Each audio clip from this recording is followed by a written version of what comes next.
Bueno, más o menos, estamos en 98, nos faltarían dos, pero bueno. Contándonos a nosotros, ¿no? Obviamente, así que si nos descontamos a nosotros somos menos.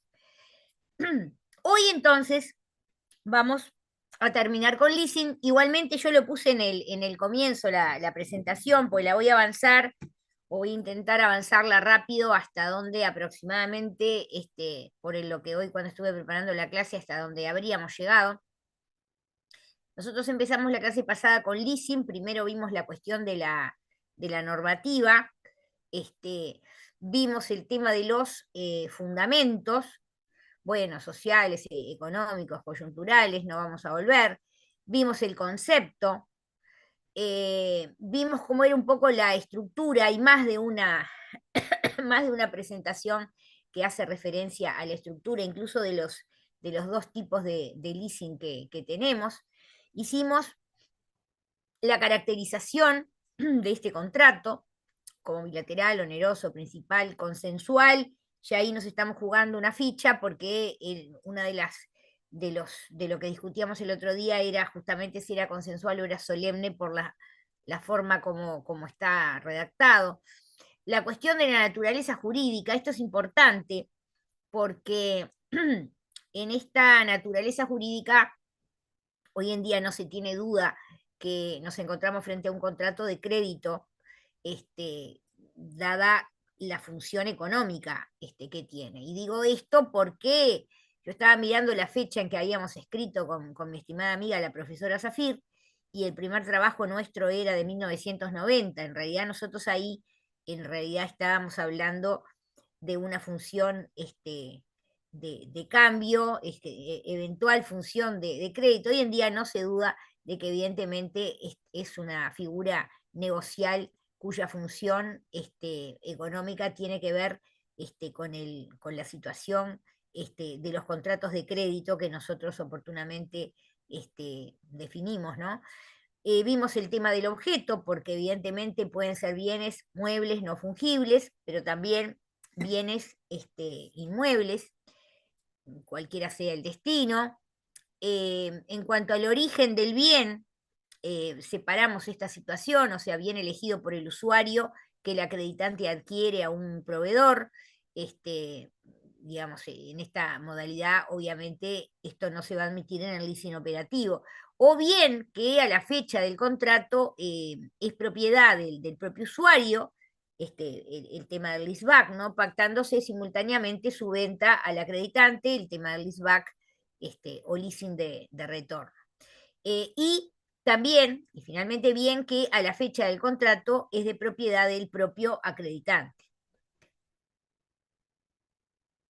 Esta discusión, que ya la vimos, acerca de si es solemne o no es solemne, y la solución a la que en definitiva nosotros de alguna manera adherimos, como esto es tan semejante a lo que veíamos cuando analizábamos esa solución del decreto ley 14.219, llegamos a la conclusión de que efectivamente no estamos ante un contrato solemne y es simplemente un contrato consensual. En cuanto a la inscripción, se va a inscribir a solicitud de la institución acreditante, se inscribe en el registro correspondiente, hay un tema del hay un plazo para esa inscripción, y también hay un tema de caducidad de la inscripción. Los efectos de la inscripción, el famoso, la semejanza que yo marcaba, nosotras con la profesora Zafir en nuestro primer trabajo, hicimos prácticamente un comparativo porque la encontrábamos a aquella primera ley de leasing muy parecida a lo que era la ley 8.733. ¿Por qué? Porque confiere al usuario un derecho real respecto de cualquier enajenación o gravamen posterior en forma semejante, o diríamos en una cosa no religiosa, pero a imagen y semejanza de lo que era la ley de promesas de enajenación de inmuebles a plazo. El usuario entonces va a tener acción para poder recuperar el uso del bien, y también la posibilidad para el usuario, cuando haya pagado su prestación y cumplido con las obligaciones estipuladas, puede pedir la transferencia de dominio si se hubiera pactado la opción de compra que hemos analizado como algo que es contingente, pero que es una particularidad de esta figura.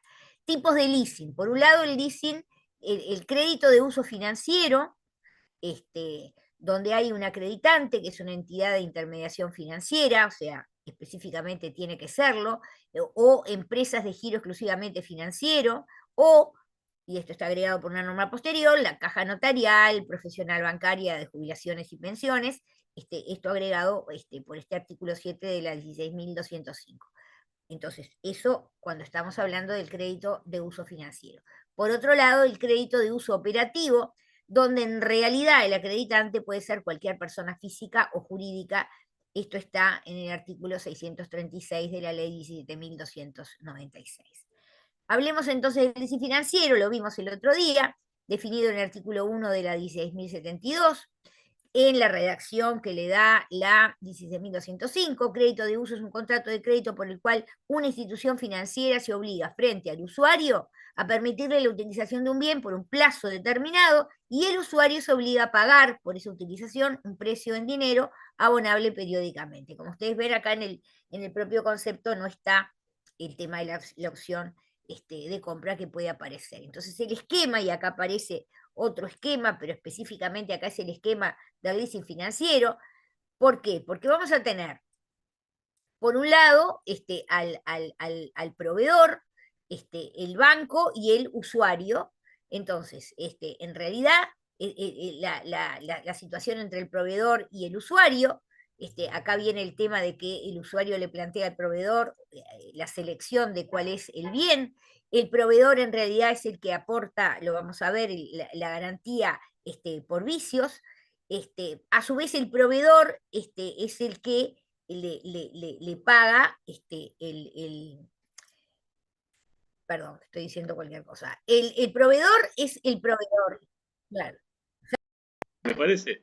Exactamente, tal cual. El tema del banco y el tema del usuario. La relación leasing es entre banco y usuario. El proveedor es el que en realidad realiza con respecto al banco la compra-venta del bien, pero ese bien es cierto que efectivamente lo selecciona el usuario como plantea acá. O sea, la entrega del bien se hace por el banco, el usuario es el que le paga el canon periódico. O sea, el leasing se da entre el banco y el usuario, y en realidad lo que se da entre el proveedor y el banco es la compraventa del bien que en definitiva va a ser objeto del leasing. Perdón por el error.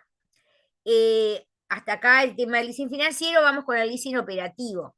Acá este artículo que citaba recién, el 636 de la ley 17.296, plantea que es el contrato por el cual una persona física o jurídica, acá la diferencia de institución financiera o lo que vimos recién, esas tres posibilidades que hay para el leasing financiero. Acá es una persona física o jurídica que se obliga frente al usuario a permitirle la utilización de un bien por un plazo determinado, y el usuario se obliga a pagar por esa utilización un precio en dinero abonable periódicamente. Como ustedes ven acá, como decíamos con la profesora Zafir en aquella primera lectura, que no le pusimos primera lectura, ya les conté por qué, pero lo interesante es que esto es muy parecido a lo que nosotros analizábamos o estudiábamos cuando analizábamos y estudiábamos el arrendamiento de cosas, ¿no? En realidad, acá se aplica en general la normativa que regula al crédito de uso financiero, con algunas excepciones de artículos puntuales, y además con algunas particularidades tributarias que las vamos a ver al final, que en definitiva eso era lo que hacía interesante a este tipo de figura, ¿no? Entonces, ¿cuáles son las opciones para el usuario en este tipo de leasing? Obviamente, si está pactada esa opción de compra, él tiene, y por eso ahí se indica de esa manera, puede pactarse en el propio contrato la opción irrevocable de compra del bien al vencimiento del plazo, mediante el pago de un precio final o residual.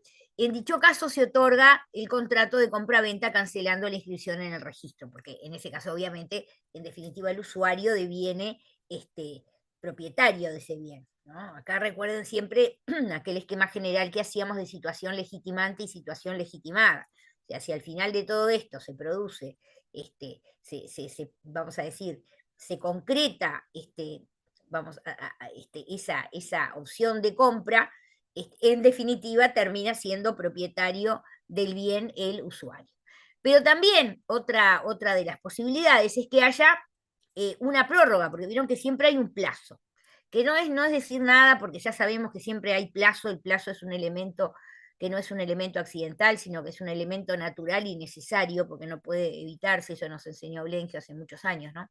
Pero lo que se plantea acá es que también se puede pactar que al final del contrato pueda darse la posibilidad de la prórroga del contrato, y eso incluso tampoco es excluyente con el planteo anterior, o sea, no es que tenga que optarse entre pactar la prórroga o pactar la compra, se puede pactar la compra, también se puede pactar la prórroga, y todo eso se dilucida a la finalización del plazo originariamente pactado. También otra posibilidad es la venta en remate público por la institución acreditante, y además en el leasing operativo también cabe la posibilidad de sustituir el bien objeto del contrato por otro de igual naturaleza, obviamente por el famoso problema la obsolescencia de los bienes. Entonces, analizamos, como todos los contratos, las obligaciones del usuario, las obligaciones del acreditante. Con las obligaciones del usuario es muy claro, la primera de todos, la principal, es el pago de las cuotas periódicas, también puede anticiparse el pago, y lo interesante es que deben hacerse estos pagos independientemente de que la cosa se destruya o se deteriore, incluso por casos fortuitos, fuerza mayor o hecho de tercero. Otra de las obligaciones es, evidentemente, afectar el bien al destino convenido. Obviamente, como en todos los contratos esto está hasta en la compraventa, ¿no? Que es el tema de la conservación de la cosa con el cuidado de un buen padre de familia. Acá está establecido. Pagar el precio final si se hubiera pactado y se ejerce esa opción que hablábamos. Devolver el bien si no se ejerce la opción de compra, o sea, terminado el contrato, el bien tiene que ser restituido, salvo que lo que vimos recién, salvo que haya una prórroga o salvo que se haya hecho efectiva esa opción de compra. Tiene responsabilidad frente a terceros, esto es importante, o sea, el usuario es aquel que responde frente a terceros, eso lo dice el artículo 28, es el que tiene que efectuar las reparaciones respecto del bien, y no puede ceder el bien salvo pacto en contrario, o sea que podría pactarse la posibilidad de la cesión. En realidad, la cesión para el usuario es complicada en el sentido de vuelta de situación legitimante y legitimada, porque la situación legitimante del usuario es que él tiene derecho a la utilización o al uso del bien. Entonces, acá nos pasa como parecido a algunas cosas que nosotros analizábamos cuando analizábamos el otro contrato, que era el contrato de comodato, ¿se acuerdan? ¿No? O sea, que era lo que podía hacer el comodatario y qué es lo que no puede hacer el comodatario, que solamente tiene un derecho de uso y no de goce. Ahora, vamos al otro, al acreditante. Obligaciones del acreditante. Bueno, permitir el uso del bien al usuario. Acá yo me acuerdo que la clase pasada hicimos el juego de comparar esto con la situación del nudo propietario y usufructuario con relación a una norma que leíamos que decía que estaba obligado el nudo propietario a permitir que el usufructuario utilizara el bien, y entonces yo les había hecho ese juego de decir, bueno, ¿y qué pasa si eso se deroga? Y era para descubrir y para que ustedes se dieran cuenta que ahí, en realidad, más allá de que está establecido en una norma que parece darle contenido de obligación a esa situación del nudo propietario respecto del usufructuario, en realidad el usufructuario lo que tiene es un derecho real, lo tiene frente a todos. Entonces, esa situación del respeto por el derecho del usufructuario por parte del nudo propietario difícilmente pueda ser considerado como una obligación, más allá de lo que dice el artículo que leíamos, que era, ya no me acuerdo, 535, no sé qué número, porque siempre ese artículo se me borra, con los años se me borran los artículos. pero lo leímos el otro día y es un artículo que dice que el propietario no podrá turbar digamos, al usufructuario, y en realidad es una situación que tiene el usufructuario, es titular de un derecho real frente al nudo propietario y frente a todos, porque esa es la particularidad del derecho real. Entonces difícilmente eso puede encartar en una obligación más allá de que la norma parece decir eso. Por eso la pregunta tramposa que yo hacía, bueno, ¿y qué pasa si los legisladores derogan eso?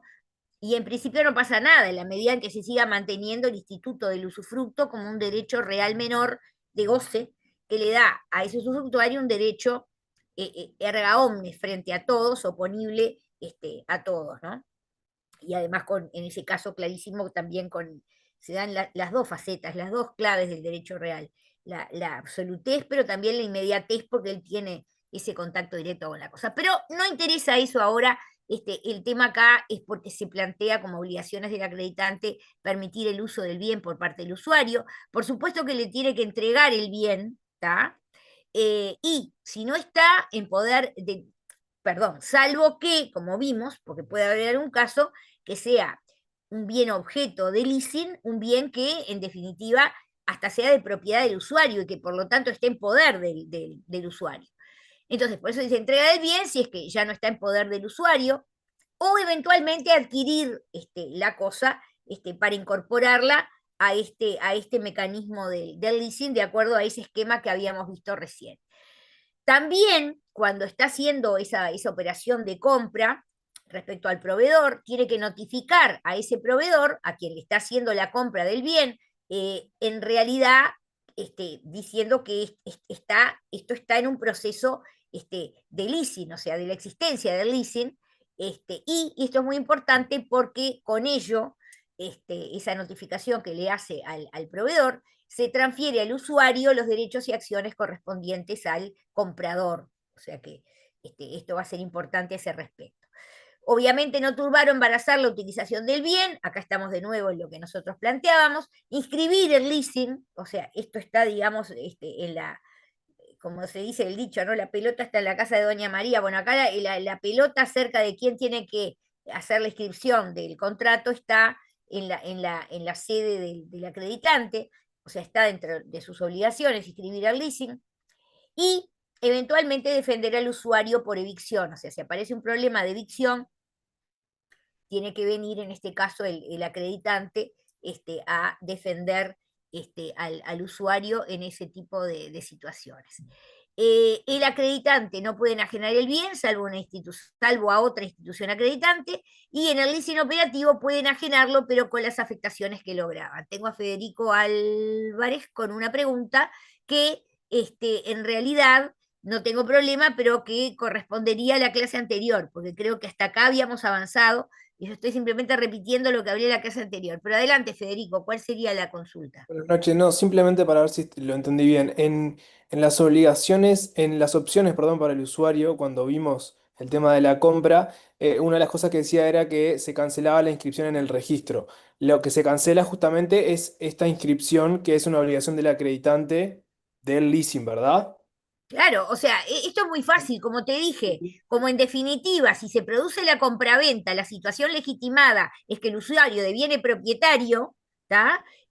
Lo que hay que dejar claro a nivel del registro es que ya el leasing como tal no existe más, porque en Perfecto. definitiva, llegado al final del proceso, ese usuario se convierte en propietario. Entonces no Muchas tendría gracias. sentido informar a terceros de la existencia de un leasing que ya no existe, porque ahí, como operó el mecanismo final de la compraventa, digamos, llevado el tema de la opción de compra hasta las últimas consecuencias, no tiene sentido. Entonces, por eso se cancela.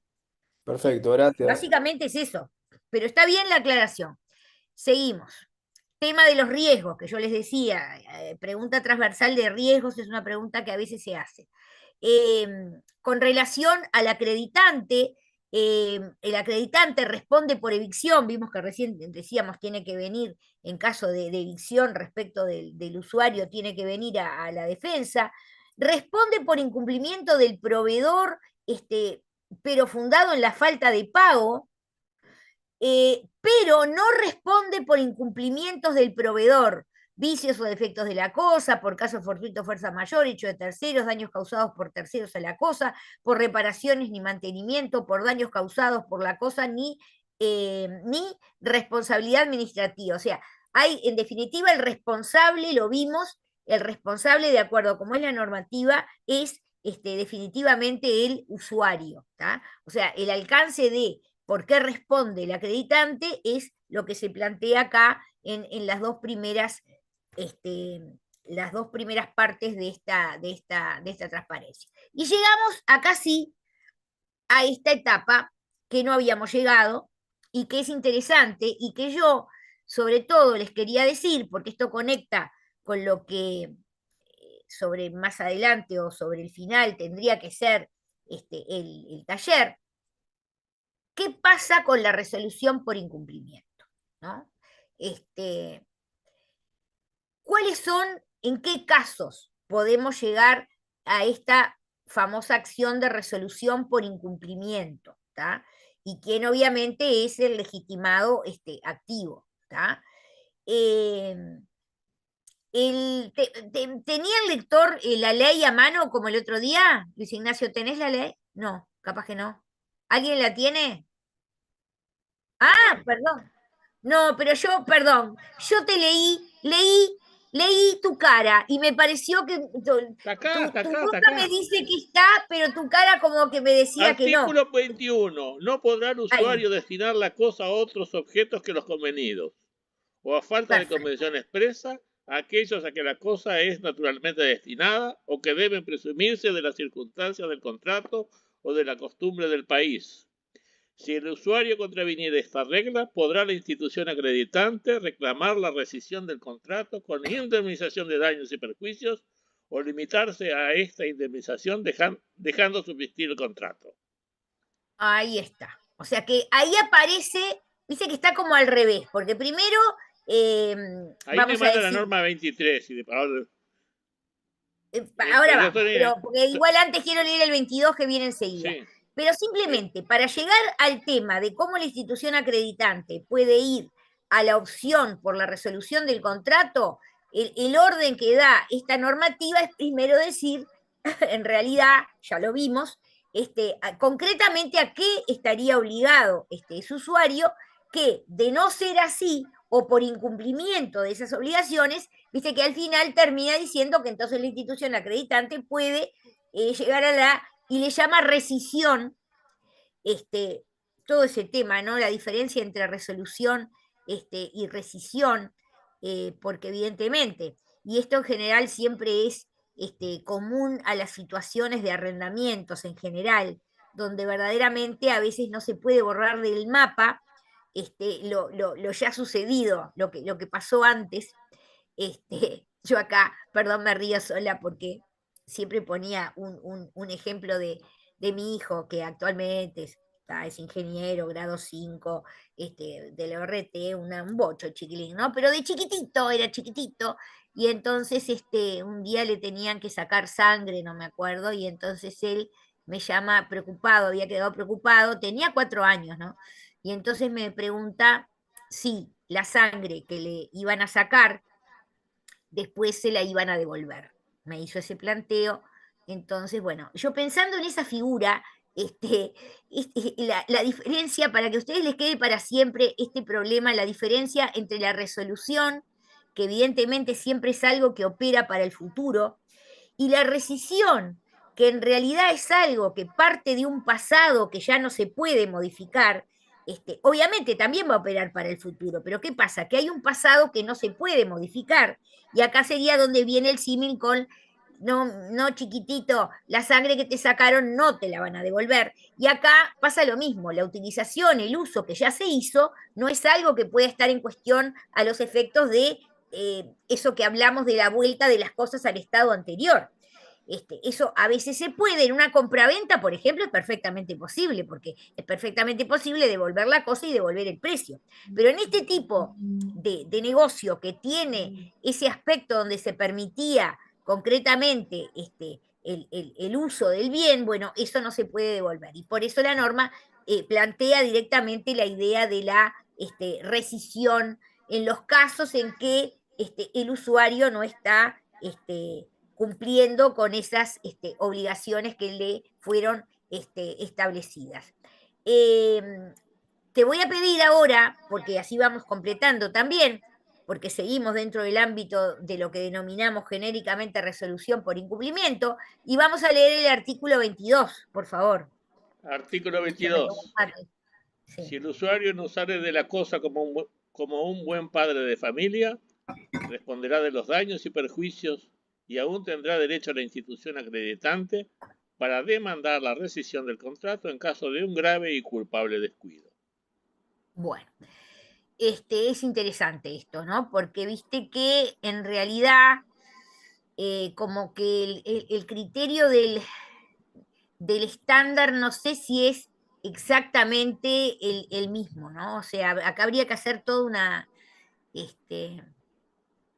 me disculpo porque en este momento no tengo presente en los estudios que me vienen a la cabeza sobre leasing esta diversidad de planteos, porque es evidente que no es lo mismo la diligencia del buen padre de familia con decir que tiene que ser un grave descuido, porque esto es lo que con mi amiga la profesora Zafir, hace muchísimos años y en otro ámbito, porque era el ámbito de las responsabilidades profesionales, nosotros analizábamos no ya la cuestión de la culpa leve y la culpa grave, no, analizábamos otra cosa que es muy interesante y que puede darles pie para reflexionar, y es el problema de la diligencia media o la diligencia máxima, que no es lo mismo, porque nuestro legislador en realidad, cuando está en este modelo que denomina de buen padre de familia, la diligencia que le plantea es la diligencia media, no la diligencia máxima.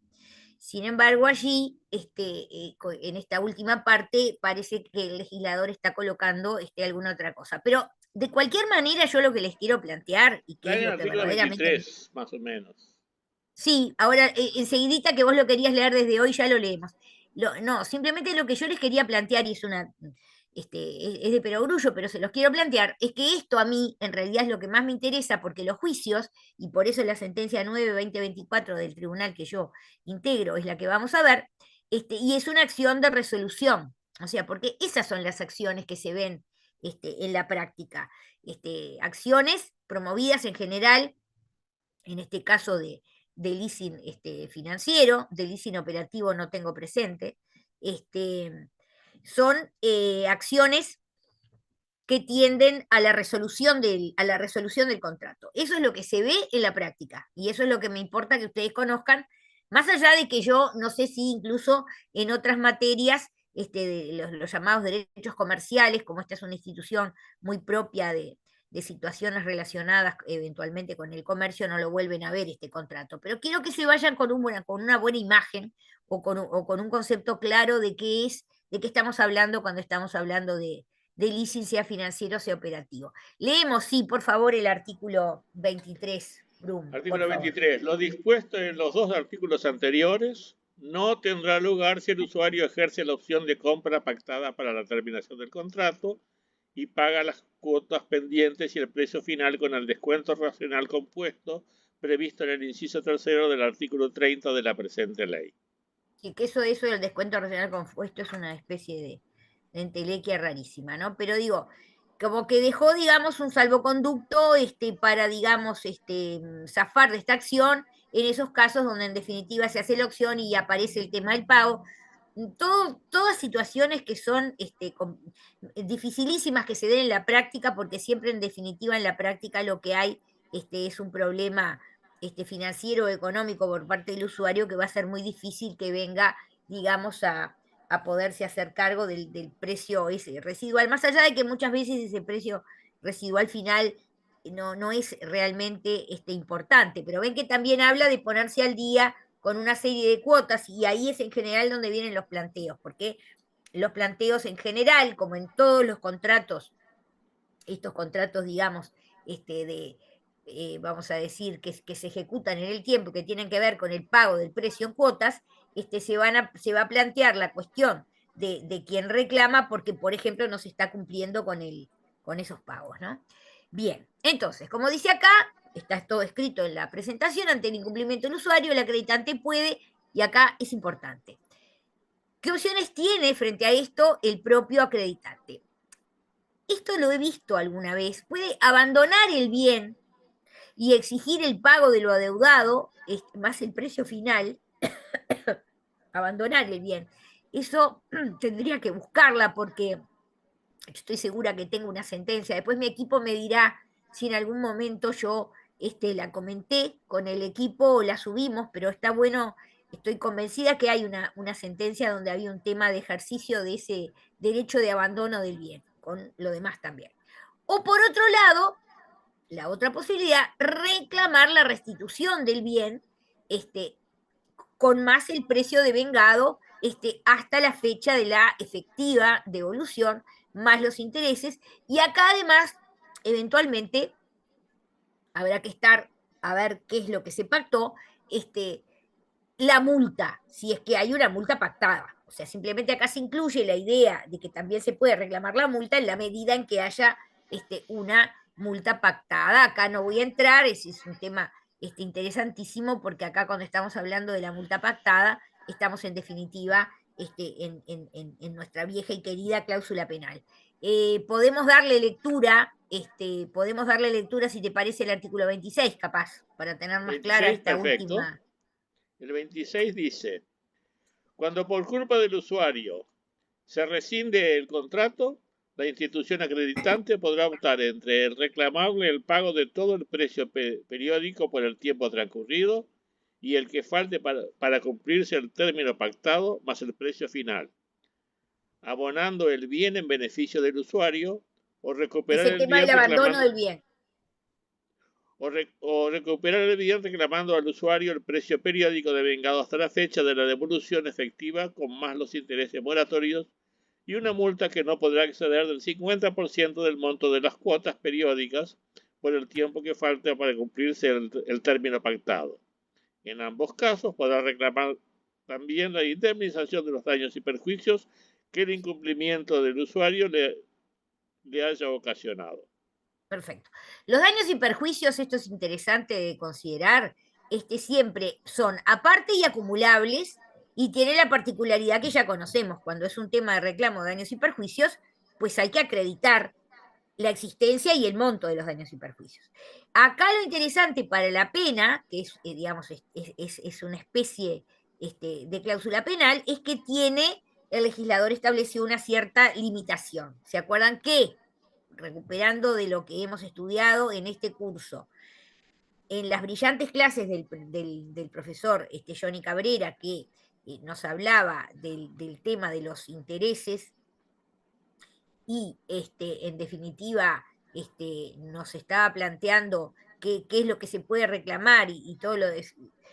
En esas clases nosotros hicimos una especie de consideración que siempre tenemos que tener en mente acerca del límite constitucional con relación al tema de la usura. Entonces, hay limitaciones que salen de la ley de usura, que son en general y que también comprenden en ese nuevo régimen a la cláusula penal, pero por otro lado tenemos leyes como esta, y de alguna manera como la 8733 en el artículo, no sé si van a acordar, pero ahí sí creo no equivocarme si les digo que es el artículo 47, que también establecía limitaciones a las penas que se pueden pactar para el caso de incumplimiento de obligaciones emergentes del contrato. O sea, como les digo, esta es una ley muy a imagen y semejanza de aquella ley 8733.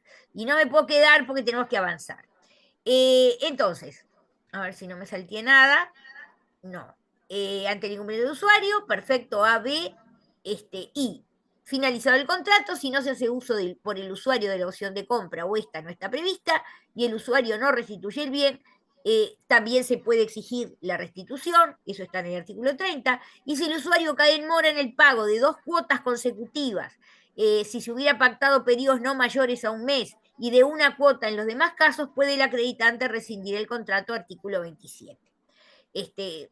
No me parece que nos pongamos a leer todos los artículos, están claramente establecidos, creo que está bastante claro esto, me permito tratar de seguir adelante.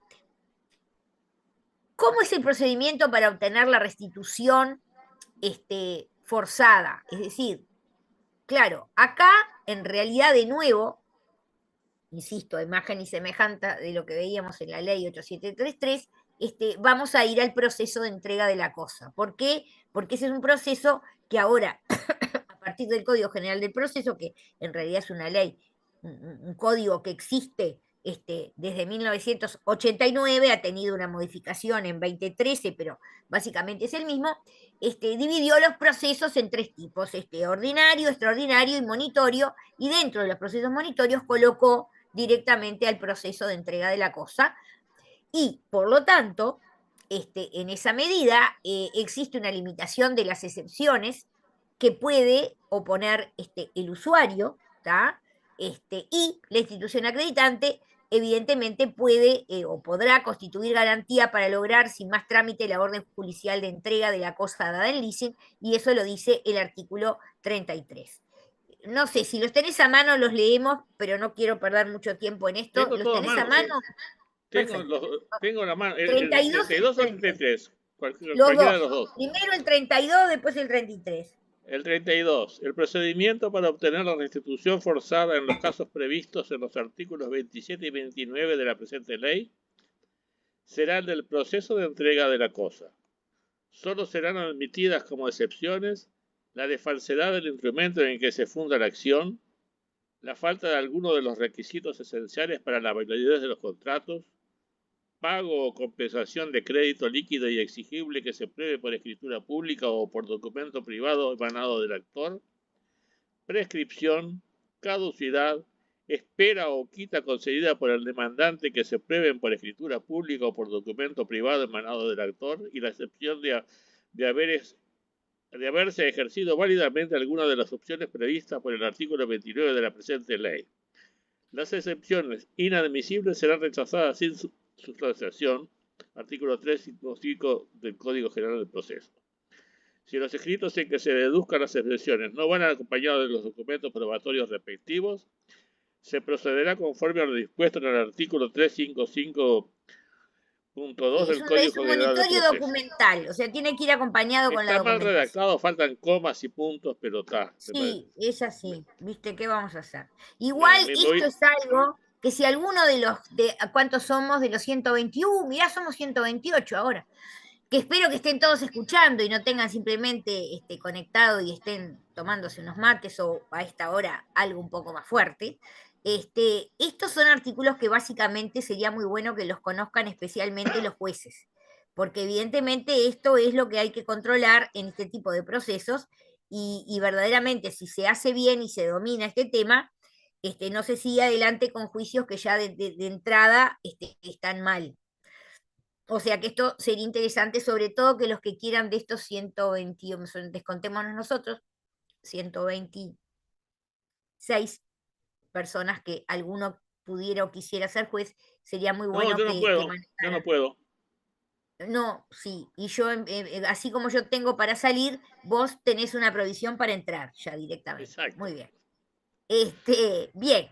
Entonces, hasta ahí era el 32 y el 33, o ya lo leíste, perdoná, porque no me acuerdo. No lo leí. La institución acreditante podrá acompañar con la demanda o posteriormente fianza bancaria o certificado de depósito de títulos de deuda pública en el Banco de la República Oriental del Uruguay por el importe equivalente al monto total del contrato de crédito de uso, para asegurar la reparación de los daños y perjuicios que pudiera producirse al usuario por la restitución forzada de la cosa objeto del contrato. En tal caso, podrá solicitar mandamiento de apremio que se hará efectivo en la entrega de la cosa objeto del juicio, así como en la cancelación de la inscripción del contrato de crédito de uso. Exacto. Una y otra medida deberán decretarse por el juez y no admitirán recurso alguno, aun cuando se hubiera opuesto excepciones admisibles. Perfecto. Esto es muy interesante porque esto, aprovecho para pasar el aviso, que a partir de hoy es miércoles, el viernes vamos a empezar con la introducción a los contratos de garantía, que es una parte preciosa del curso, los contratos de garantía, todos, pero acá ya viene un poco ese concepto. Fíjense que acá, en la medida en que esta institución acreditante ya de entrada está constituyendo una garantía para los eventuales daños y perjuicios que le pueda generar al usuario, que en definitiva se vea privado del objeto y que después resultare que fuera una privación indebida, o sea que no debía la institución acreditante haberse hecho de ese objeto, se permite que de entrada constituya esas garantías y sobre esa base es que se va a habilitar al juez a que de entrada haga el mandamiento de desapoderamiento, o sea, de que en definitiva esa restitución a la institución acreditante del objeto se produzca en forma liminar de entrada. Y bueno, y después se continúa el proceso para ver qué es lo que sucede. Incluso ven que dice que independientemente de que se hayan opuesto excepciones admisibles, como todas esas que vimos que podía oponer usuario, falsedad, yo que sé, una cantidad de cosas. Bueno, ese es el final de la historia, pero de entrada se permite, como dice acá, que esta institución acreditante constituya garantías para que sin más trámite se le restituya, se le haga la entrega de la cosa dada en leasing, y bueno, y después eso es lo que garantiza que si eventualmente hay daños y perjuicios que tenga que pagar la institución acreditante al usuario, haya una garantía a tal efecto. Nicolás Gersi, tiene la mano Buenas levantada. noches, ¿cómo le va? Hola. Eh, Esto me llamó la atención, profe, que está explicando. Se me vino a la cabeza una contracautela. Este, Sí, claro, sí, sí, sí, sí. funciona como una Pero viste que contracautela, no ¿no? dice, acá este legislador se ve que quería ser original. Sí, sí, Claro, claro. esto es como en las medidas cautelares, que lo hemos Cautelares. estudiado en procesal, el 312, que te Claro. dice, vos podés pedir una medida cautelar, pero tenés que ofrecer una contracautela que se vincula, igual acá, fíjate que dice más, porque acá dice, le pone el valor lo leyó recién Bruni, dice cuál es el valor que tiene que tener la garantía y parece que es todo. Viste que con la contracautela hay toda una discusión acerca del valor, porque se dice, a ver, no es lo mismo, no es todo el juicio, todo el valor del juicio, sino que un estimativo de los daños y perjuicios que se le puedan irrogar a la contraparte. ¿Tá? Pero sí, no tengas la menor duda y se te vino muy bien a la cabeza, porque esto es ni más ni menos que el concepto que vemos en medidas cautelares en procesal o el concepto de la contracautela. Contracautela, o sea, ¿por qué contracautela? Porque el accionante pide una cautela, pero tiene que dar una contracautela, o sea, que le cautele lo que él eventualmente le tenga que pagar por daños y perjuicios si después no se le da la razón y en definitiva esa medida cautelar que se tomó le ocasionó perjuicios. Eh, Nosotros el año pasado, no sé si hay algún alumno mío del año pasado, pero el año pasado en responsabilidad estudiamos el problema dentro de la cuestión de la inexistencia de ilicitud, hasta dónde hay o no hay ilicitud y el fenómeno del abuso de derecho, ¿sí? O sea, el abuso de derecho en el sentido de que el que usa su derecho no daña, como dice el 1321, con tal que no haya exceso de su parte. Entonces, hay un caso que lo pongo siempre, que es el caso de una La fábrica de Globo, profe, fue que vimos. la fábrica de globos está, sí, evidentemente había una situación que se le pinchaban los globos al tipo de la fábrica de globos, Yo pero ese recuerdo que vimos caso eso. es un ejemplo de otro país y no sé qué. Acá en Uruguay yo nunca vi un ejemplo de fábrica de globos, pero sí vi una estación de servicio en que era deudora y entonces el acreedor lo que dispuso fue que se le cerraran todos los surtidores. Entonces, en definitiva, después hubo un juicio por abuso de derecho, porque evidentemente ese deudor, esto es de vuelta, como yo digo a veces en las clases, pero con esos ejemplos de esas frases de la realidad.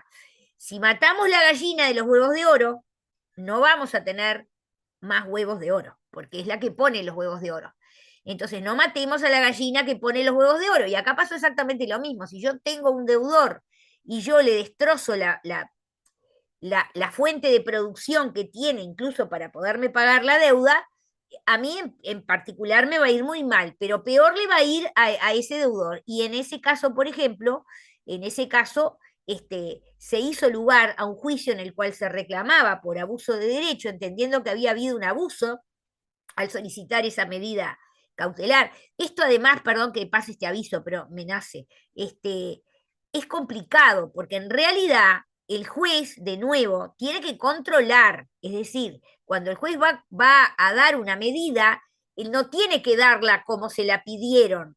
Si, por ejemplo, había 3 surtidores, el juez no tiene por qué clausurar 3 surtidores, puede clausurar 1 o 2 y dejar 1. ¿Tá? Entonces muchos estudiantes en muchas clases que he dado a lo largo de los miles de años que he dado clase me dicen, pero ahí no es un problema también que tenga que ver la propia actuación del Poder Judicial. Pero lo que pasa es que, claro, los que estudiaron procesal van a ver que dice que cuando se pide una medida cautelar es a riesgo del que la pide. Y por eso es que viene lo que muy bien decía Gersi con la cuestión de la contracautela. El que pide la medida da la contracautela. Bueno, como verán, no fuimos muy lejos. Yo no tengo ganas de irme tan lejos. Tengo a Nicolás y tengo. ¿Me dejás que hable Paula primero, Nicolás, y así después hablas tú? Adelante, Paula. Profe, capaz que es una pregunta media obvia, pero ¿cómo la institución acreditante que ya está haciendo un procedimiento de restitución forzada por ese bien que dio en leasing, por qué es él el que tiene que constituir la garantía si es quien da el bien y la otra persona no cumple con lo que debe cumplir? ¿Se entiende la Bueno, pregunta? porque ese es el problema, Paula. El problema es que si fuera así sería bárbaro, pero podría no ser así. Es decir, ¿entendés lo que te digo? O sea, esos incumplimientos siempre a la larga tendrá que probarse si lo hubo o no lo hubo. Ah, claro. Si por algún motivo había depositado y oblado, o efectivamente había pagado, o le pagó, suponete, a un empleado infiel de la empresa, de la institución acreditante que se guardó la plata y no la volcó, Claro, y entonces, ¿entendés? Entonces, claro, ¿qué pasa? claro, Ese usuario está teniendo un daño y acá lo que se trata de claro. garantizar es que si hay, él le queda después la opción de reclamar, y Bien, bueno, y con esto que dice acá, hay una tranquilidad. Bueno, te sacan el bien, te dicen que cumpliste, después vos probaste que cumpliste, y ahí viene esta segunda etapa que, como te cuento en el juicio que yo mostraba en responsabilidad, es un juicio al revés, donde demanda al que tuvo que entregar la cosa y tuvo daños por eso, le va a reclamar a quien le sacó la cosa en forma sí, sí, indebida. sí, claro, ahora Eventualmente, entendí. ¿tá? No, por favor, yo estoy para eso. Gracias. Bien. Perdón, pero Gersi tenía otra duda o No, era. profe, siga adelante. No, no, yo quería hablar de lo Bien, mismo, por eso justamente, porque para eso existen las excepciones previas que otorga la ley, para en caso de que la institución acreditante, o sea, acreditante, si no tiene razón en el juicio, pueda tener una garantía para claro, resarcir los daños que pueda ocasionar al usuario, ¿verdad? perfecto. De la Sí, privación del uso. perfectísimo, pero nos entendemos maravillosamente. Bueno, régimen tributario. Yo no soy una experta en derecho tributario, pero básicamente acá, evidentemente, hay un régimen tributario que de alguna manera es favorable en este leasing financiero. Entonces, las contraprestaciones resultantes de los contratos de leasing estarán exoneradas de IVA si se cumplen simultáneamente y hay una cantidad de condiciones que hay que cumplir. Entonces, bueno, plazo del contrato no menor de 3 años, bien objeto del contrato, y acá miren esto, porque esto es importante cuando te dicen, comprar un vehículo en leasing que es más barato porque no está este tema del IVA, o sea, vos te vas a comprar un 0 kilómetro y es una compraventa cualquiera, tenés que pagar una torta de plata porque ese auto, como es importado, tiene todos los impuestos y todas las cosas. Está. Ahora, el sistema de leasing es un sistema, vamos a decir, más positivo para que en definitiva no está comprando el vehículo, está en un leasing, ¿tá? Que no es lo mismo. Va a tener al final del periodo la opción de compra, todo esto que estamos viendo. Entonces, ¿qué es lo importante? El bien objeto del contrato para tener esta situación o este régimen tributario, digamos, mejor, no tiene que ser, o sea, es un vehículo no utilitario, o sea, que no sea un vehículo no utilitario, ni inmuebles destinados a casa-habitación. O sea, esos no pueden estar en leasing. ¿Tá? O sea, que ahí no vas a tener esta posibilidad. Y, por supuesto, el usuario tiene que ser sujeto pasivo de IRAE o IMEVA, que es gente que paga este tipo de impuestos, que es otro de los requisitos que se necesitan. Entonces, acá es interesante este decreto, que esta parte, por suerte está acá, si lo quiere aclarar en algún punto, está Hillary, que fue la que armó esta parte, ¿no? Ella le pareció muy importante poner, cuando se habla de vehículos no utilitarios, de dónde sale, dónde está. Bueno, está en el decreto 220 del 98, vehículos no utilitarios. Entonces, automóviles de pasajeros, excepto taxímetros, remises y ambulancias, motocicletas, motos, triciclos motorizados y vehículos similares, vehículos marítimos y aéreos utilizados con fines deportivos, vehículos marítimos con desplazamiento igual o menor a 1 tonelada, vehículos con tracción en las 4 ruedas cuyo peso sea inferior a 2.000 kilogramos. ¿Tá? Esos son vehículos no utilitarios, que es lo que nos importa a estos efectos tributarios. Y acá, oficialmente, pasaríamos sin solución de continuidad a la parte del taller. Entonces, pregunta que yo hago, si alguien, esto es como en la iglesia, esa parte que dicen, si alguien tiene algo que decir, que hable ahora o calle para siempre, ¿no? Mi pregunta es, de los 126 que siguen allí conectados, que no somos, sacale 2, que somos Hillary y yo, de los 124 conectados, ¿alguien tuvo oportunidad de leer esta sentencia que está subida en EVA como para comentarla en régimen de taller? Pregunta que yo hago. Perdón, ni Si es idea, así, me dediqué a procesar. bien, ni idea. Ni idea, Brum, pero capaz que alguien tiene idea. Porque tuvieron todo un fin de semana largo, precioso, como para poder decir, vamos a mirar qué hay en EVA. Mirá, en EVA está subida la sentencia. Es más, la profesora, la vieja, con todo cariño, cariñosamente, ¿no? Como mi mamá que decía, Nunca ella, la mamá nunca de vi la que pusieran vieja. la vieja. La profe Nunca sí. pusieron, Nunca, no profe, que a pusieron mí la me vieja, llama hay la que atención vivir. porque no dicen profesora. Yo soy de la vieja guardia, digo profesor o profesora. Mirá, No me sale bien. profe. Profe, bueno, la profe. Entonces, nadie para leer que la profe al final de la presentación hace referencia a la sentencia, además está en EVA, y es el comienzo, el puntapié inicial del taller. Nadie de los 126 la miró siquiera.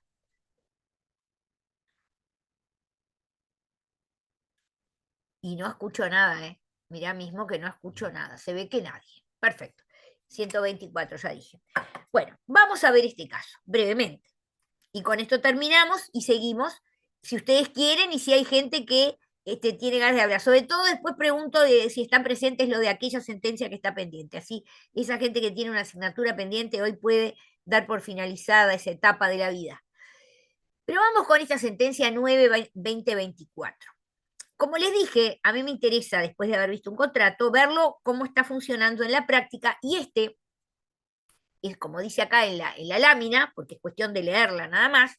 En el caso estudio, la parte actora, que es el Banco República, como ven, banco, ¿se acuerdan del esquema? Proveedor, banco, usuario. El Banco República promueve un juicio por rescisión de contratos, hay más de uno, no es uno solo, hay más de uno, rescisión de contratos de leasing contra una empresa de transportes, manifestando que el 10 de octubre el señor fulano de tal, en representación de la empresa esta en cuestión, suscribió un contrato de crédito de uso, leasing financiero, sobre varios tractores que detalla. Con fecha 7 de junio de 2013, suscribió otro contrato de leasing sobre otra maquinaria y finalmente con fecha 3 de julio de 2017, miren la evolución, ¿no? El primero, no dice la fecha, bueno, el del 7 de junio de 2013 y finalmente hay uno en el 2017. Otro contrato, acá sí, este es un vehículo, una camioneta Chevrolet, y acá viene el tema. A la fecha se adeuda la suma de $45.460 de la que no se obtuvo nada, ningún pago, pese a haberse intimado. O sea, se hizo la intimación de pago, no se obtuvo. Entonces, se plantea la cuestión de la condición resolutoria expresa, o sea, en todos estos contratos estaba pactada una cláusula resolutoria expresa para casos de falta de pago de los cánones periódicos, los que vimos, periódico mensual que el usuario tenía que pagar, y la idea esta de que entonces el banco, en esa situación de falta de pago, podrá dar por rescindido el contrato sin necesidad de protesto, intimación, notificación o trámite alguno. Hasta acá la presentación, la bibliografía, esto no me importa nada y me voy directamente a la sentencia, porque la tengo también acá a mano, porque yo dije, esto me puede pasar a mí, perfectamente me puede pasar, que es que nadie haya leído la sentencia. Yo en ese caso la sentencia la tengo acá. Y de paso miramos una sentencia, que ustedes ya han mirado muchas, pero como ustedes ven, sentencia 9/2024, las partes. ¿Qué pasó en primera instancia? Que es lo que siempre preguntamos. La sentencia que llega en apelación, como dice el tribunal, a cuyos antecedentes cabe remitirse porque se ajustan a las resultancias de autos, desestimó la excepción de pago. ¿Qué quiere decir esto? Que en este juicio la parte demandada había opuesto la excepción de pago. ¿Tá? En definitiva, la sentencia de primera instancia ampara la demanda y en su mérito declara rescindidos todos los contratos de leasing celebrados entre las partes y los enuncia también dispone en primera instancia la cancelación de la inscripción de los contratos en el registro correspondiente y sin sanciones. Entonces, ¿qué pasó? El que perdió, que evidentemente es la parte demandada, presentó recurso de apelación y dedujo o planteó una serie de agravios. El primero es que se haya desestimado la excepción de pago y dice a tal efecto que no se tuvo en cuenta la irregularidad que comete el actor, porque también acá hay que decirlo. Cuando el banco hace el planteo y habla de las intimaciones y maneja las cifras, ahí cometió un pequeño error en cuanto a cómo mencionaba las cifras, ¿no? Pero error del cual va a ser caudal el demandado, ¿no? Fíjense que dice, no se haya considerado la decisión de pago en tanto no se tuvo en cuenta la irregularidad que comete el actor al intimar por un monto sin especificar a cuál de los contratos refiere la deuda, y no se cumple con el artículo 117.4. La carga de controvertir la demanda resultó definitivamente menguada y afectada por la propia actitud procesal de la contraria. O sea, como que acá, al hablar de una cantidad global sin especificar de qué contrato se está hablando y todo lo demás, eso daba pie a que en todo caso no hubiera tenido la parte demandada la posibilidad de deducir concretamente o en forma debida su derecho de defensa. Además, en cuanto a la excepción de pago propiamente, sostuvo que se reconoció el pago total del contrato del 17 de octubre del 14, o sea que había uno del 14, que tenía por objeto la camioneta Toyota, y por consiguiente allí no pueden quedar dudas que hay un pleno cumplimiento. Además, se acreditaron que se abonaron los otros contratos, quedando solo una deuda por un pequeño saldo, y la declaración de parte surge que existen deudas con créditos prendarios e hipotecarios ejecutados por lactoras contra esta parte, por lo que sin lugar a dudas hay deudas que están garantizadas, en definitiva garantizadas. Bien, la parte actora que evacúa el traslado de la apelación va a decir que de ninguna manera que la sentencia está perfecta, que los agravios no son de recibo. La excepción de pago interpuesta por la contraria constituye una mera dilatoria y pretende con ello confundir al decisor, por cuanto las mismas seleccionan parcialmente doctrina y jurisprudencia ya superada. La deuda de la demandada con el banco no fue abonada y así se ha demostrado a lo largo del proceso, que ese es el tema. Acá vimos que si no se pagaba, la parte, en este caso acreditante, el banco, podía pedir la rescisión del contrato. Perfecto. Alzada, y el tribunal tiene que resolver si confirma o si revoca. ¿Qué va a hacer el tribunal, en definitiva, con el voto conforme de todos? Resuelve confirmar la sentencia. Y además lo hace con costas, en el sentido de que se va a entender que hay, por lo menos culpable de ligereza, no así condena en costos. ¿Por qué? Y ahí se pasa a explicar. Acá lo interesante es que hay algunas citas de doctrina, de esas cosas que decimos en las clases, pero que después hay que bajarlas a los casos concretos, ¿no? Como se trata de hacer en este caso, ¿no?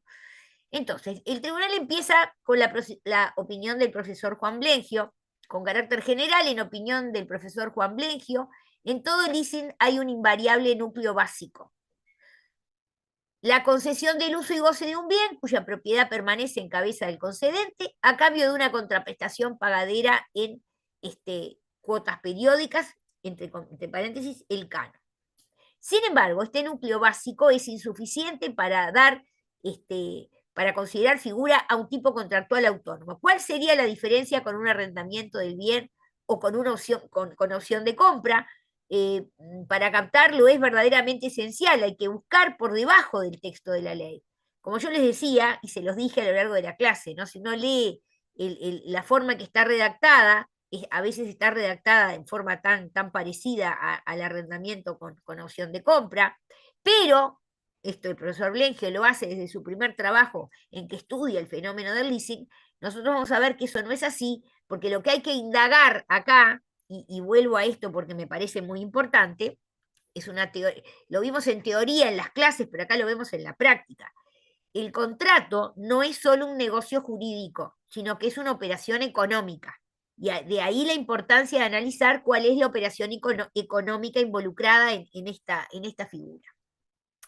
Entonces, para captarlo es verdaderamente esencial, hay que buscar por debajo del texto de la ley. La función última es el financiamiento del uso y, eventualmente, la adquisición. Ya desde la elección del nomen iuris, crédito de uso, el legislador nos indica que estamos ante un contrato de crédito. Es su causa, en su causa, juega un rol central la función de financiación. Afirma Blengio con acierto que la operación económica que lo explica encuentra su fundamento en que el usuario carece de los medios para, o no quiere destinarlos, a la adquisición de la disponibilidad del bien. Porque uno dice, ¿por qué vamos a ir a esta figura del leasing? Un vehículo, por ejemplo. ¿Por qué tenemos que ir a esta figura del leasing? ¿Por qué no va esa persona, usuario, directamente va y se lo compra? Y paga el precio y le entregan el bien y se convierte en propietario y adiós a este problema. No, porque hay un problema de que no puede o quiere hacer otra cosa o todos esos medios no los quiere destinar a eso, y esta figura entonces está cubriendo esa posibilidad. Miren lo que me viene a la cabeza, porque ese es mi problema, mi cabeza vuela en las clases, ¿no?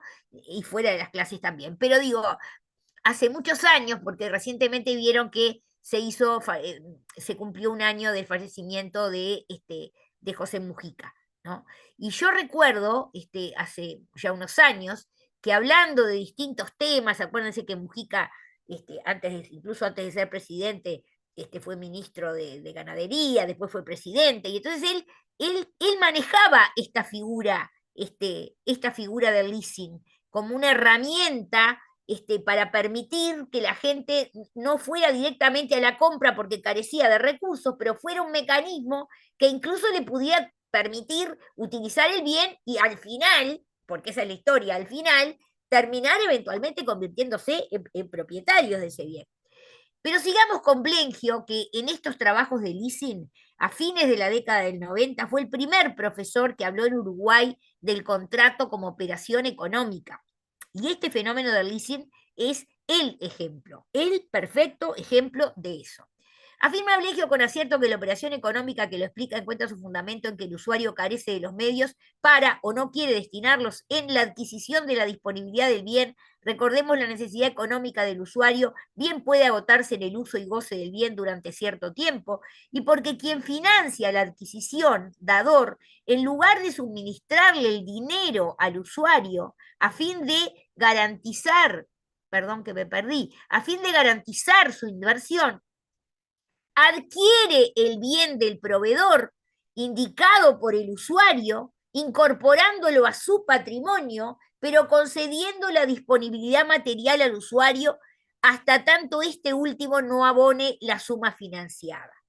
O sea, esa triangulación lícita, porque además cuando empezamos con estas cosas la gente capaz que empieza a pensar, pero esto es un fraude, acá hay un fraude, no, ningún fraude de nada. Acá hay esta institución de intermediación financiera que va a adquirir, esa es la parte de compra que vimos, que yo cuando empecé a explicarlo lo explicaba mal, pero es muy clarito, ese banco adquiere, ahí compra ese bien que le va a dar el uso a ese usuario, y ahí aparece todo ese enjambre de quién tiene riesgos, quién es responsable frente a terceros. Todo eso se genera a través de esta figura negocial, donde hay un problema en el fondo, una función de crédito y una finalidad que tiene que ver con una financiación para el uso y goce, y eventualmente al final incluso para la propia adquisición. A la institución dadora el bien no le reviste mayor utilidad. Evidentemente, el banco, acá me viene otra cosa a la cabeza, que nosotros con Brun, que somos un poco los más antiguos acá, vamos a recordar épocas donde, por ejemplo, los bancos se terminaban fundiendo porque terminaban ejecutando hipotecas y quedando con una cantidad de bienes inmuebles en su patrimonio que no le servían para nada, porque a un banco que es una institución de intermediación financiera, no le sirve tener bienes inmuebles, le sirve tener camionetas. Dinero, ¿está? Entonces, los bancos incluso se fundían por eso, porque no era un problema de patrimonio, era un problema de liquidez. ¿Se acuerdan cuando hablábamos de la liquidez y la iliquidez en la compraventa? Hay alguien que quiere liquidez, o sea, quiere cambiar un objeto por dinero, y hay otro que quiere iliquidez, quiere cambiar dinero por un objeto.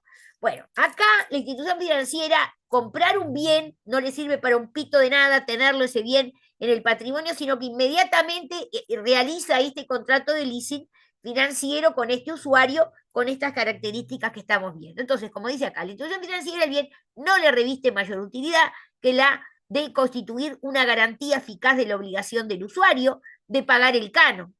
Porque es verdad, o sea, esto pasa como en la promesa de enajenación al principio, cuando había un señor que decía, yo quisiera tener un bien para vivir y puedo pagar cuotitas, y el otro era el propietario, y se acuerdan, tenía una reserva de dominio legal que no estaba en la compraventa, porque en la compraventa está prohibido el pacto de reserva de dominio. En la promesa, el promitente enajenante sigue siendo propietario y el promitente adquirente tiene todos esos derechos reales que no vamos a volver.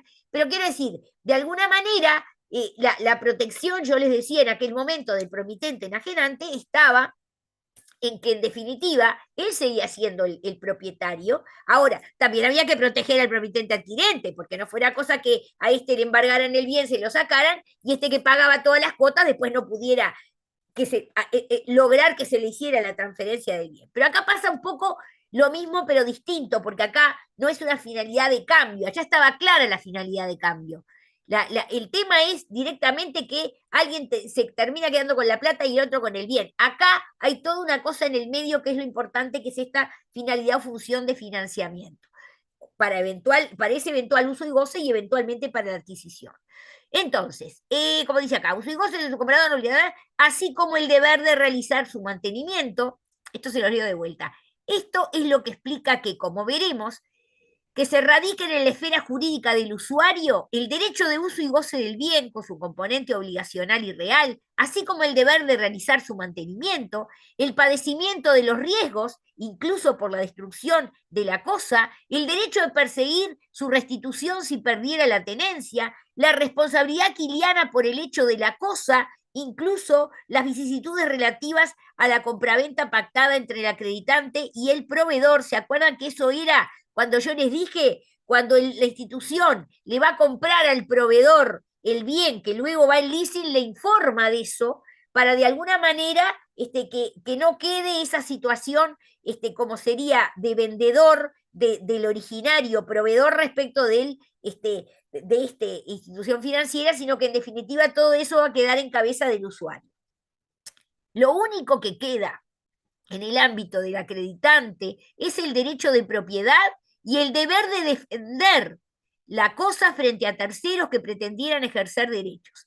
Se produce en este contrato una disociación entre la propiedad formal, la titularidad del bien y la disponibilidad material del mismo aspecto, que hasta ahora siempre habían estado íntimamente relacionados. Las cosas perecen para el dueño. El derecho de propiedad sobre el bien dado en leasing cumple una función de garantía, permitiendo al dador optar en caso de incumplimiento por o recuperar rápidamente dicho bien, juicio de entrega de la cosa, exigiendo al mismo tiempo el pago de la totalidad del precio generado hasta la entrega, más los intereses moratorios y una multa, mediante juicio ejecutivo, o B, abandonar el bien en beneficio del usuario y cobrar de éste la totalidad del precio periódico pactado, más el precio que se hubiera acordado como precio final. De ahí que la finalidad de la empresa dadora no se encuentra tanto en permitir el uso y goce del bien, sino más bien en la obtención de un provecho mediante una operación financiera adecuadamente garantizada. Esto es lo que es, está mal, no sé, esto es lo que otorga el trato de contrato único y autónomo al crédito de uso. Sirve como un instrumento de financiación que, además de ofrecer ventajas tributarias, que ya las vimos de alguna manera, porque ofrece, evidentemente acá hay una mejora, un beneficio desde el punto de vista tributario, o sea, se pagan menos impuestos para hacerla más clara. Además de ofrecer ventajas tributarias, otorga al acreditante una adecuada garantía. Esta función de financiamiento sale a la luz con mayor evidencia cuando nos detenemos en la operación denominada Sale and Leaseback, admitida expresamente por el artículo 12.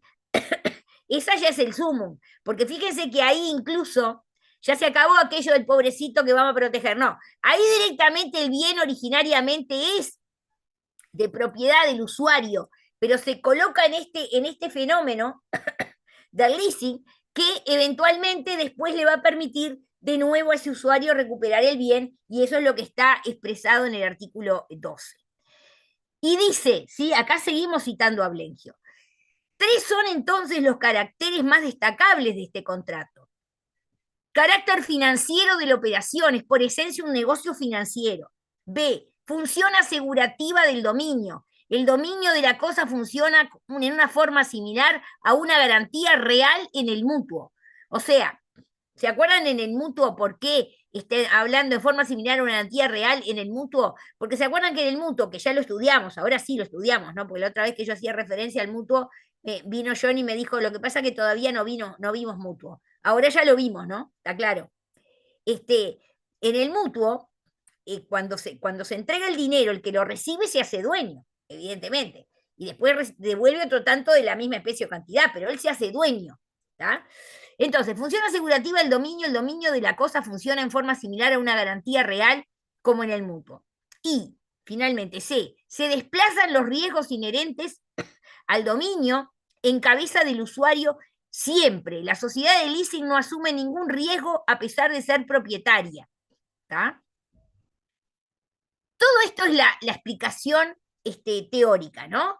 Igual acá también quiero decir algo, y lo quiero decir en homenaje al profesor Elías Mantero, que está en este momento realizando su tesis de doctorado de la UDELAR, en la idea de la transferencia de la propiedad en el derecho positivo uruguayo con función de garantía.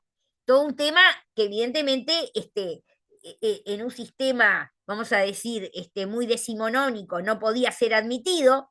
A ver, ¿por qué? Porque lo vamos a ver a partir de la clase que viene, cuando estudiemos los negocios de garantía y sobre todo cuando estudiemos las garantías reales y se diga, perdón, las garantías reales tienen un número cerrado, no se pueden admitir otras garantías que no sean lo que el legislador específicamente admitió.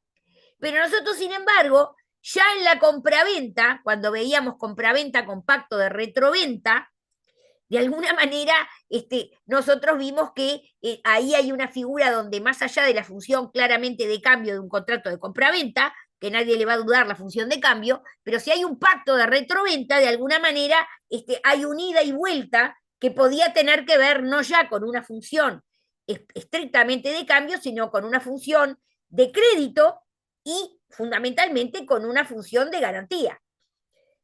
Que después veremos el problema del pacto comisorio, de por qué alguien no puede enriquecerse con una garantía, que básicamente eso es lo que tiene que ver con el pacto comisorio.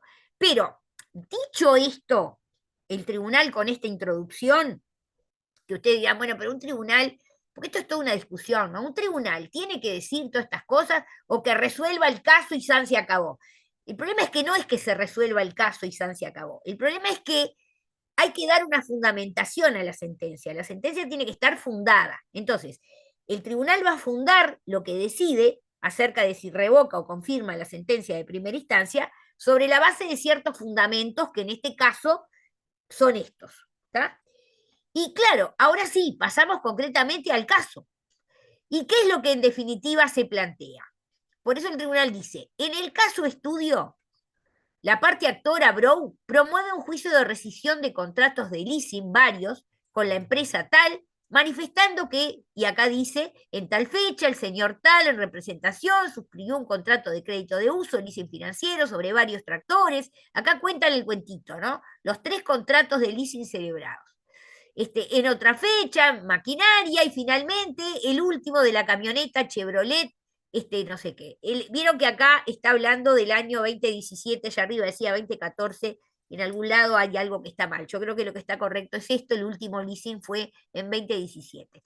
Se subió otro contrato sobre una camioneta Chevrolet y que se adeuda esa suma. La condición resolutoria expresa en los leasing está dada por la falta de pago, y es una condición resolutoria expresa. El banco podrá dar por rescindido el contrato sin necesidad de protesto, intimación, notificación o trámite alguno. El 17 de octubre del 14, acá aparece lo del 14, suscribió otro leasing por una camioneta Toyota. Sí, es otro distinto, porque el del 17 era una Chevrolet y en el año 14 es una Toyota, respecto del cual se abonó la totalidad de las cuotas pactadas, pero el demandado se niega a hacer el cambio de titularidad y eso implica que también deba rescindirse ese contrato, comunicando las cancelaciones al registro respectivo. O sea, acá está cancelado y en definitiva hay que hacer esa comunicación al registro. Las excepciones opuestas por la parte demandada refieren al defecto en la promoción de la demanda y pago. Acá es donde se va a analizar eso que yo les decía de un defecto en cuanto a cómo el banco planteó exactamente en qué consistía esos pagos no realizados. La primera fue oportunamente desestimada y se difirió el tratamiento de la segunda a la sentencia definitiva, que finalmente también es rechazada. Ingresando al agravio de la parte demandada contra la sentencia definitiva, se critica el rechazo de la excepción de pago. Alega que se intimó por una suma que no se especificó a qué correspondía, lo cual implica un incumplimiento del artículo 117. Pero este aspecto debe considerarse abarcado por la resolución en su momento de la excepción de defecto en la preparación de la demanda. ¿Qué pasa? Acá había habido otra excepción previa donde se planteaba esta cuestión de defecto en la promoción de la demanda, que ya eventualmente había sido resuelto y evidentemente ahí ya no hay que volver a ingresar a esto en la sentencia definitiva. Concretamente, en cuanto a la excepción de pago, se alega que sobre la camioneta Toyota se reconoce que se pagó todo y solo queda escriturar a lo que nunca se negó y no se acredita su reticencia. Este agravio es de rechazo a criterio del tribunal. A FOCA 118-119 surge intimación realizada para escriturar bajo percibimiento de rescisión lo que no se cumplió. ¿Qué quiere decir? El banco dice, no quería escriturar, se le intimó que escriturara, entonces dice, no, yo siempre quise escriturar, para nada, se hizo la intimación y en definitiva no se cumplió con eso y por eso el tribunal dice, de ninguna manera no se cumplió con esa intimación. Hoja 118-119 surge la intimación realizada para escriturar y en definitiva no se cumplió con esa intimación. ¿Tenés una pregunta hasta acá, Nicolás? Sí, profe, una consulta. ¿Por qué la camioneta Toyota, cuando el banco le intima para que la escriture, porque ya la había pago, ¿verdad? ¿Sí? No la escrituró, ¿será porque tenía un embargo? No sé, pero no importa. O sea, lo importante es No, que no no importa. cumplió, porque además No, hay otra cosa, escúchame, si tiene un embargo, acordate de lo que pasa cuando hay un problema de la transferencia o la transmisión respecto de una cosa que está embargada. ¿Te acordás de eso? No sé si lo vimos en clase, pero es un tema que yo siempre lo planteo, ¿no? Porque vos te acordás que hay un artículo en sede de pago que dice que es nulo el pago de la cosa embargada. Dice, el código dice que es nulo, no me acuerdo del artículo, está en sede de pago. Es nulo el pago realizado de una cosa embargada. Yo con eso me gané un sobresaliente en mi examen de obligaciones cuando era jovencita. Di obligaciones, me preguntaron eso, y yo dije, qué atrevida, ¿no? Porque fíjate que yo era qué jovencita. memoria, profe. Si el código dice, no, es que no te olvidas para el resto de tu vida, de cuando salvas un examen de obligaciones con sobresaliente, con gamarra y blenquio, no te olvidas el resto de tu vida. Y yo lo voy a tener en la mente hasta el día que, hasta mi último aliento. Pero el tema fue que yo, mirando el código, no se podía tener el código en mi época, pero ellos mismos pusieron en la pregunta, el código dice que es nula la paga del crédito embargado. Y yo dije, no, no es nulo. Si uno paga un crédito embargado, el pago es válido, pero es inoponible al acreedor embargante. Es un Claro, problema de disponibilidad.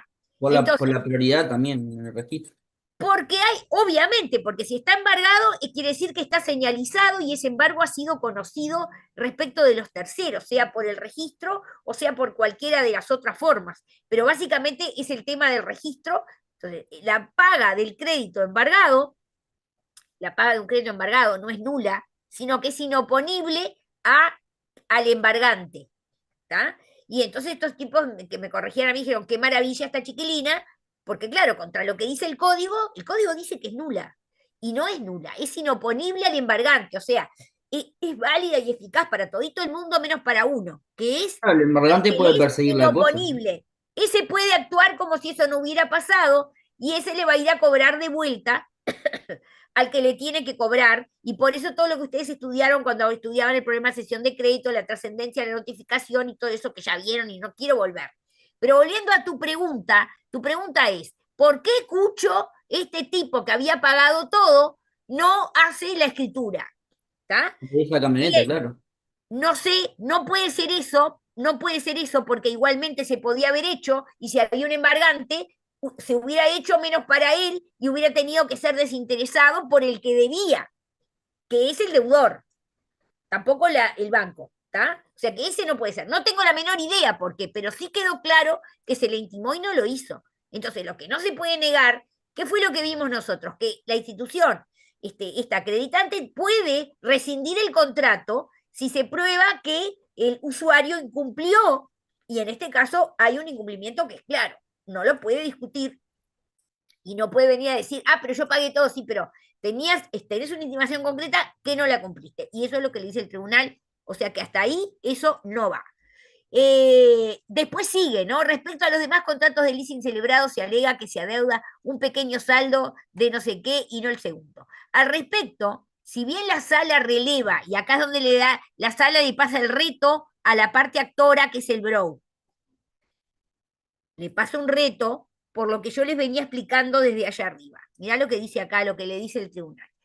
Al respecto, si bien la sala releva que el actor, o sea, el bro, no fue prolijo porque intimó por cierta cifra para luego corregirse e intimar por una cifra sensiblemente mayor, o sea, intimó por menos y después dijo que en realidad se le debía más, no fue prolijo, le dice el tribunal, ver fojas tal y tal, luego acciona en base a la primera cifra.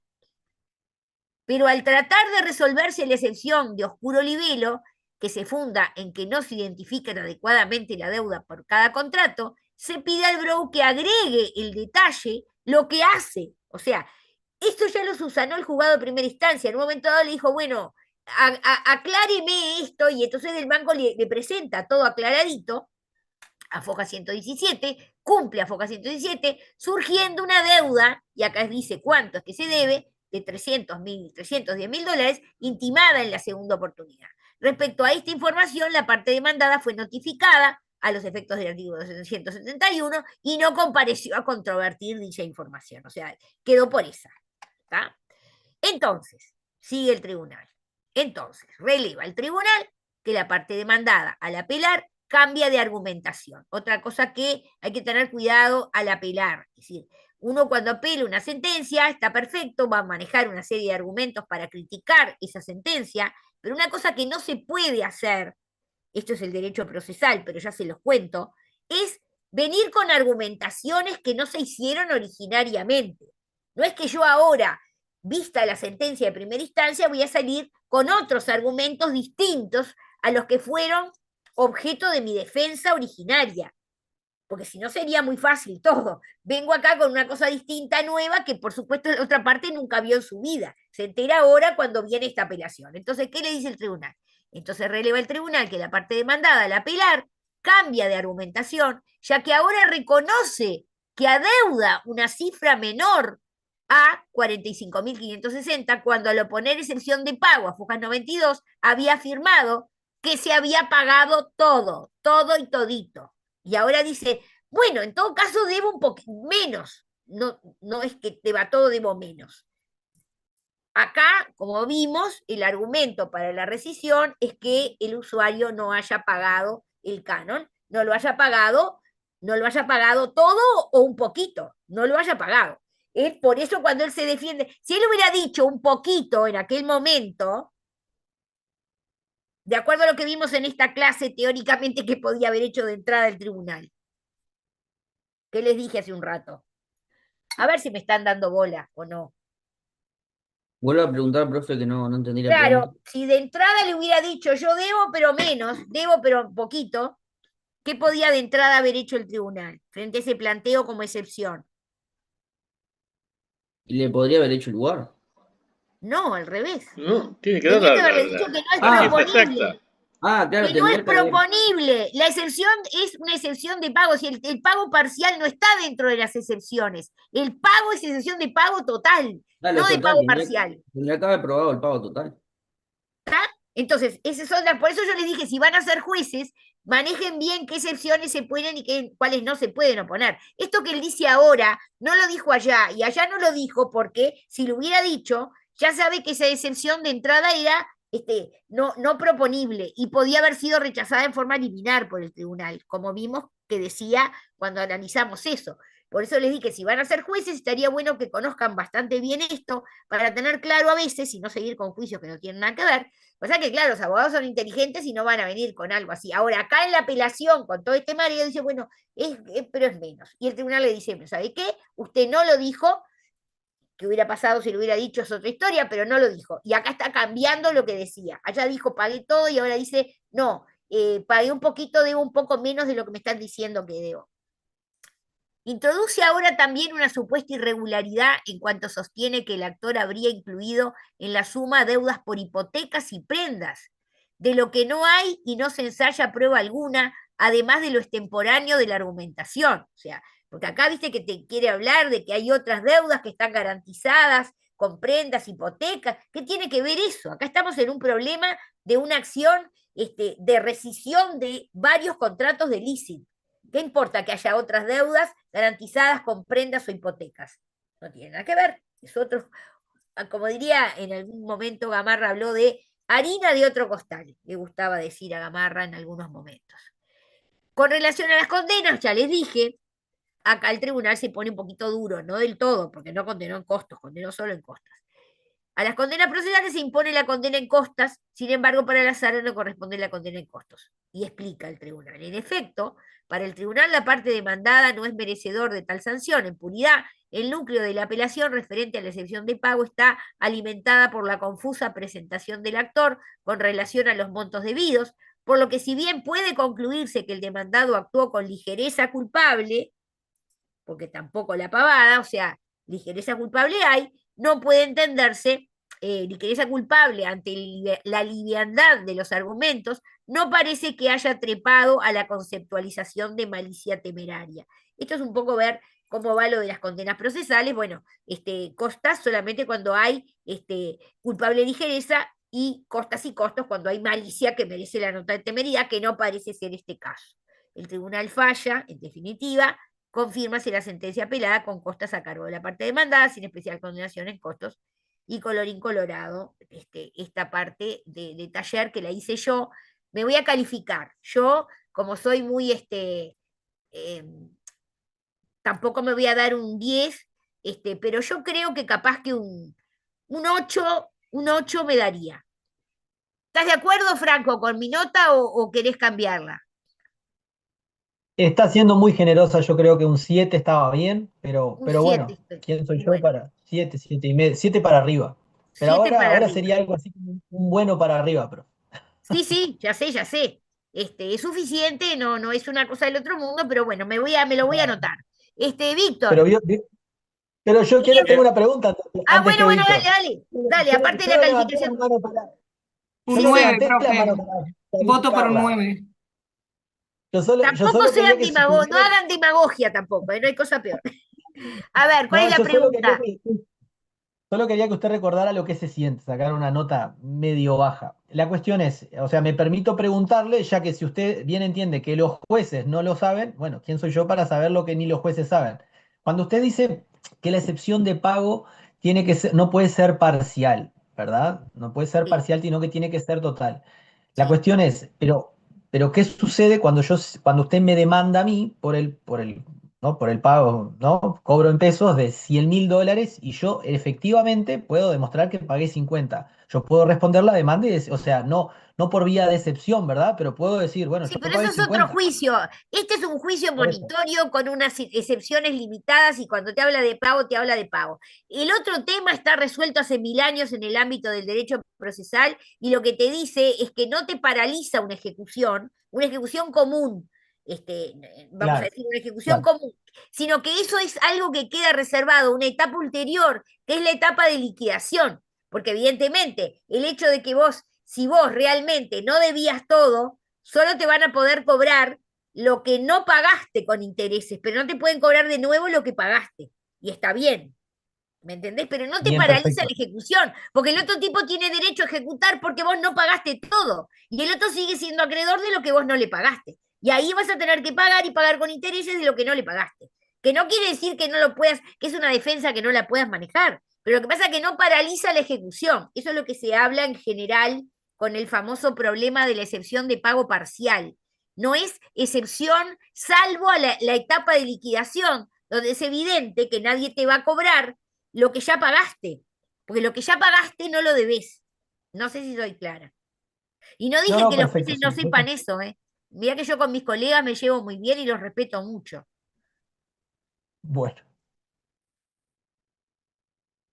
¿Alguna otra pregunta? No, yo solo le iba a decir que estaba de acuerdo con el 7 porque sin ver el notifique se devuelve hacia Beatriz Venturini. Recuerdo que cuando usted estaba leyendo la exposición de Blenquio, digo, pero esta parte de la sentencia está copiada tal cual del libro de la profesora, porque yo lo estaba leyendo, lo leí justo antes. Sí, claro, obvio, lo copié del manual. Y sí, y si Yo yo no también me lo vi. cito a mí misma, imagínate quién me va a citar. Yo me cito a mí misma.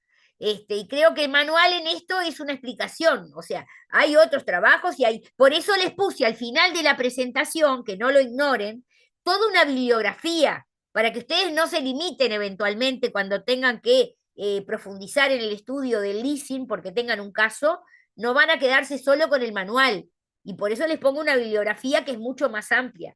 Incluso en la clase pasada cité un excelente trabajo del profesor Gabriel Fernández. Hice varias citas, no voy a volver a eso porque ya lo hice la clase pasada, pero que está en la bibliografía también. Profe, pero la vamos a citar en el futuro, la vamos a citar a su manual también. Y bueno, si me quieren, yo encantada de la vida. Es que aparte, no siempre es todo mío. Hay que mirar bien, porque el manual es una obra colectiva. Yo hice la dirección. Hay cosas que sí las escribí yo, algunas las escribí con Sofía Feuer, otras las escribí sola, pero hay otras que son escritas por otros integrantes. O sea, en general, en cada trabajo del manual se especifica quién es, en definitiva, el que estuvo a cargo de eso. Por ejemplo, está el profesor Bernardo Amorín, Bernardo que es brillante, es profesor en la Universidad de Montevideo, bueno, y así una cantidad, quienes eran mis colaboradores en aquel momento, todos, Pablo Garrido tiene también parte, una cantidad de colaboradores, o sea, es una obra colectiva. Bien, ¿qué hora es? Bueno, Son las 10 menos 20. Pregunta, escuchen, quedan 20 minutos. Quiero saber, es mi pregunta, si de aquel pendiente, que es un arrendamiento de servicios, está el equipo, que lo tienen hace montón y me dijeron, tenemos este caso, quiero saber, porque es el momento de que lo expongan y que yo me quede tranquila de escucharlos. ¿Está la gente de ese equipo o no? Pregunta. Se ve que no hay nadie. Y no, se ve que no. Y bueno, está, si no están, no están. No, porque vieron que con el dolor de mi alma mucha gente se va dando de baja, se va dando de baja, y bueno, no sé si ellos se dieron de baja o no. Y yo creo que era Johnny el Yo que no me doy de llevaba. baja por principio. No, no, bueno, pero digo, Johnny es el que lleva, digamos, una anotación, pero, o sea, es fácil, porque es mirar en aquel taller las sentencias que vimos, y la sentencia que falta, y la sentencia que falta, tenemos quienes eran integrantes de ese equipo. Yo quedé esperando que estuvieran, además les avisé, estoy tranquila porque la clase anterior, porque la última de todas era el parcial, ¿no? Si yo no me equivoco. O mejor dicho, fue un pedazo de parcial, o sea, un pedazo de clase, un pedazo de parcial. Pero yo, en esa clase, en la primera parte de la clase que estábamos hablando de leasing, les dije que hoy íbamos a hacer un taller y que iba, teóricamente iba a este caso, pensando que en el fin de semana se iban a subir a Eva y iban a decir, bueno, nosotros queremos intervenir con esta cosa, y no, tuve que hacerlo yo y sacarme este magro 7 para arriba. Pero bueno, en fin, fue mi colaboración, mi aporte al curso desde el punto de vista de ponerme del lado de los estudiantes. Es una cosa que me gusta hacer, ¿eh? Yo recuerdo una vez en la Universidad de Montevideo, y así tuve la oportunidad de conocerlo, vino un profesor del cual nos hicimos muy amigos para el resto de la vida, era el año 2000, y vino un profesor a dar un curso de inglés jurídico, y daba un curso de tarde para egresados, para docentes, pero de mañana daba el curso para los estudiantes. Yo de tarde no podía ir porque yo como docente tenía que dar clase en otros lados, y me anoté en el curso que él daba a los estudiantes, en el cual pasé a ser compañera de clase de los estudiantes que eran mis estudiantes, en el curso de contratos, y me quedé muy contenta porque me senté con mis propios estudiantes, formé parte de la clase, cuando había que formar equipos, yo formaba equipos, y bueno, y cuando terminó el curso hice la prueba, fui evaluada, y sobre todo me hice amiga del profesor, amistad que mantengo hasta el día de la fecha, es el profesor David Aronofsky, gran profesor, en aquel momento era el rector de la Universidad de Montana en Estados Unidos. Bien, dicho esto, si no hay más nadie, terminamos con el taller, los libero, porque no me voy a poner ahora a hacer una introducción a los negocios de garantía, porque eso va a ser el viernes. ¿Alguna pregunta tengo ahí, Víctor? ¿Querías decir algo? Sí, no, una pregunta que quizás no es importante, pero ¿puede ser que la sentencia que usted tiene ahí es diferente a la que esté subida? Porque si no me falla mal la memoria, encima del considerando usted tenía 6 puntos y en la que está en EVA solo llega hasta el cuarto. Y no sé, capaz que al copiarla le faltó. ¿Sabés qué hacemos? Bien. Estás por ahí, Hilary, fíjate si hay algún defecto, cualquier cosa, te mando Sí, esta y subimos esta. para que ya lo estoy chequeando, estaba mirando quiénes estaban en el taller que estaba pendiente. Ah, estabas mirando el Eh, taller pendiente de arrendamiento de servicios. Ok. sí, Eso que me decís, Víctor, yo te lo agradezco, porque yo obviamente esta sentencia la estoy sacando de mi propio archivo. sí, Este, esta es la que está subida es la que está en la base de jurisprudencia, así que capaz que esa es una versión anterior, puede ser, vea. no, no. Esta es la sentencia como yo la hice, porque hasta tiene número y todo, para mí. Igual, bajala de la base y yo te mando esta, porque esto fue lo que yo di en clase. Me quiero quedar tranquila que esté toda. A Para subir veces, un mirá poquito que más, a antes del veces había considerando. defectos cuando la subían a la base, ha pasado que dice disparates. Hay cosas que había pedazos de voto que dice, esta es mi opinión, no sé qué, ponía Nilsa y eran Para, cosas que ¿te animás a subir un cachito antes de los considerando a ver si coincide o no? ¿cómo no te Ahí. subo? Franquear Ahí. esa. No, está bien, es la misma, tiene una numeración distinta, pero está bien, dice lo mismo. Si te Ah, fijas en el punto 4 que está en la subida, baja un poquito más, vea. ahí 4, Ahí, viste que ahí se ve que quedó una numeración mal, pero si quedó mal. bajás, donde está el 6 es el 4 de la sentencia, pero tiene el mismo contenido.